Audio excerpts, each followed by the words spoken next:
कुछ लोगों का मेरे पास ये सवाल आता है कि सर, हम इन मुकदमों से बाहर कब निकलेंगे? ये जो मुकदमे हमारे ऊपर कर रखे हैं, इन मुकदमों से हम बाहर कब निकल पाएंगे?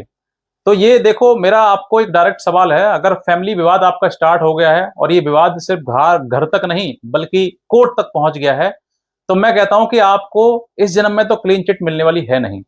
क्यों नहीं मिलने वाली है? हाँ, मिलेगी तो दो रास्तों से मिल सकती है। एक तो ये है कि आप कॉम्प्रोमाइज कर लें, सेटलमेंट कर लें, उसके मन मुताबिक रकम उसको दे दें और अपना पीछे छुड़ा लें। एक तो ये रास्ता है। दूसरा, अगर वो खुद नहीं लड़ती है आपसे, आपके ऊपर कोई मुकदमा नहीं करती है, तो आप क्लीन चिट हैं, आपको कोई दिक्कत नहीं। ये दो रास्ते हैं। तीसरा रास्ता जो है वो बहुत कठिन है, कठोर है।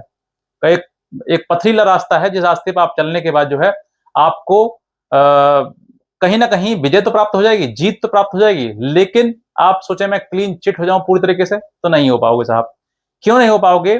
क्योंकि आपके ऊपर जब आप शादी करते हो 3 आपको प्रसाद में 3 मुकदमे आपको मिल जाएँगे, मेंटेनेंस, डीवी, डोमेस्टिक वायलेंस या फिर 498 या जो कि 85 बीएनएस हो चुका है। ये मुकदमे आपके ऊपर लगा दिए जाएँगे। अब आप सोचो कि मैं इन मुकदमों को जीत कर तब मैं आगे बढ़ूँगा अपने जीवन में, तब मैं अगला एक डिसीज़न लूँगा।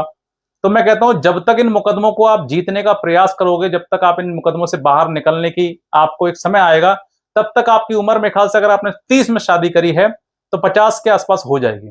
क्यों कह रहा हूँ ये चीज़ें? क्योंकि ये लड़ाई जो है बहुत लंबी है और जब लड़ाई लंबी है, तो इसमें समय भी लंबा ही लगने वाला है। और जब ये समय लंबा लगेगा तो आपकी उम्र आज 30 है, अगर 10 साल हो गए तो 40 हो जाएगी, 40 पार भी कर जाएगी और ज़्यादा और समय लग गया तो ये 50 भी क्रॉस कर सकती है। इसीलिए अगर आपको कोई डिसीज़न लेना है लाइफ में, तो इन मुकदमों की चिंता करनी छोड़ दो।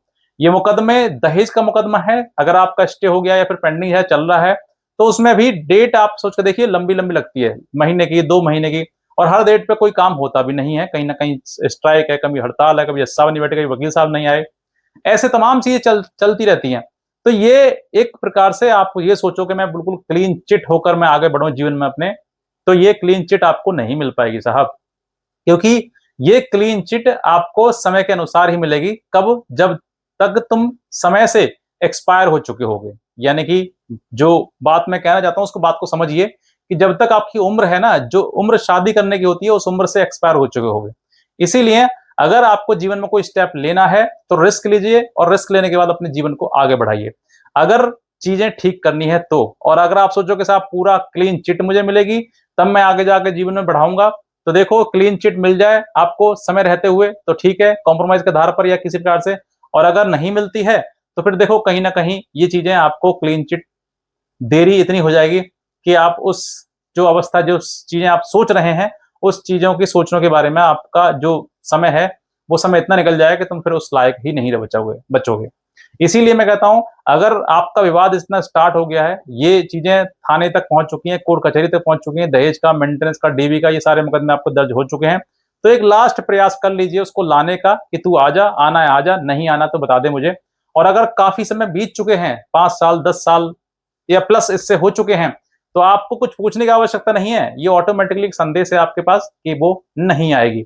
अब चाहे मुकदमे तुम जितने चाहो उतने लड़ लो, चाहे मुकदमे और ज्यादा कर लो, तब भी, लेकिन वो उसने पता है कि मैंने नहीं रहना है, मुझे नहीं रहना है, मैं नहीं आऊंगी, तो फिर वो नहीं आएगी। और तुम उससे उम्मीद कर रहे हो क्लीन चिट की, तो उसके मन मांगी मानी रकम उसके मुंह पर दे के मारो। आप आज ना तो कल वो आपका कहीं ना कहीं फैसला हो जाएगा। लेकिन मैं ये कहता हूं कि जब तुम इतनी बड़ी रकम देने की सोच रहे हो या उसको फैसला करने की सोच रहे हो, उससे पीछे छुड़ाने की सोच रहे हो, इससे बेहतर है कि आप अपना केस लड़ना शुरू करें, डाइवोर्स का मुकदमा आज ही फाइल करें।